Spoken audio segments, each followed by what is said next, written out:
Hi, hello guys, welcome back to my YouTube channel, Bhargavi Creation. I'm a storyteller. Daily మన లైఫ్లో జరిగిన కొన్ని సిచ్యువేషన్స్ని నేను స్టోరీస్ రూపంలో నేను మీ ముందుకు తీసుకొస్తాను నా ఛానల్లో. So if you like my videos please do subscribe and support to me. Now going to the topic. Actually నేను రీసెంట్గా ఇంటి నుంచి హాస్టల్కి వెళ్ళాను. I use to live in Hyderabad అనమాట. సో ఇంటి నుంచి హైదరాబాద్కి రిటర్న్ వెళ్తున్నప్పుడు మిడిల్లో నేను బస్ దిగాను. బస్ స్టాప్లో ఒక ఆంటీ చూశాను. Like she is looking like an old age people.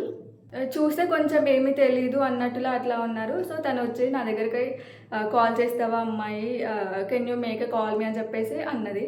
So నాకు కొంచెం ఎందుకో భయం వేసి నేను ఏదైనా చెప్పలేను కదా. సో అట్లా అని చెప్పేసి దాంట్లో రీఛార్జ్ లేదండి అని చెప్పేసి నార్మల్గా చెప్పేశాను. సో తను వేరే వాళ్ళ దగ్గరికి వెళ్ళింది. సో తను కాల్ చేసింది. తను కాల్ చేసినప్పుడు తను ఎంత బాగా మాట్లాడుతుంది, అసలు ఏమీ తెలీదు అన్నట్టులా ఉన్నారు. ఇక్కడ చూస్తే ఎంత ఫ్లూయెంట్గా మాట్లాడుతుంది అంటే సేమ్ మనం ఎలా మాట్లాడుతాం మన ఆఫీస్లలో సేమ్ అలా మాట్లాడుతున్నారు. తను వేరే వాళ్ళకి కాల్ చేశారు, మేబీ వాళ్ళ రిలేటివ్స్ అనుకుంటాను. సో నాకు అక్కడ ప్లేస్ తెలీదు, మీరు అక్కడ వచ్చేసి నన్ను పికప్ చేసుకోవాలని చెప్పేసి అన్నారు. కరెక్ట్ టైంకి వస్తారా లేదా, నాకు అక్కడ ప్లేస్ ఏమీ తెలియదు అంత చెప్పేసి తను గబర పడుతుంది లోపల. 2 స్టాప్స్ ముందు తన స్టాప్ వచ్చేసింది. తన ఆన్ ది టైమ్ వాళ్ళు పిక్ చేసుకోవడానికి అక్కడ రెడీ ఉన్నారు. సో తను దిగిపోయింది. నేను అమ్మని అబ్జర్వ్ చేసిన తర్వాత నాకు అనిపించింది ఏంటంటే, మనకి ఎంత స్టడీ నాలెడ్జ్ ఉండి మనం ఎంత టాపర్స్ అయ్యి బయట విషయాలు తెలవడం అనేది కూడా ఇంపార్టెంట్.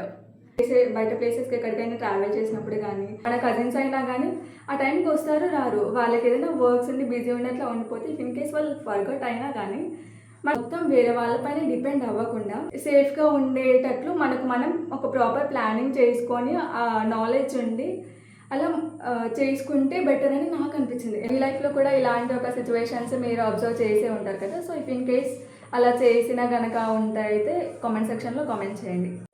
Thanks for watching.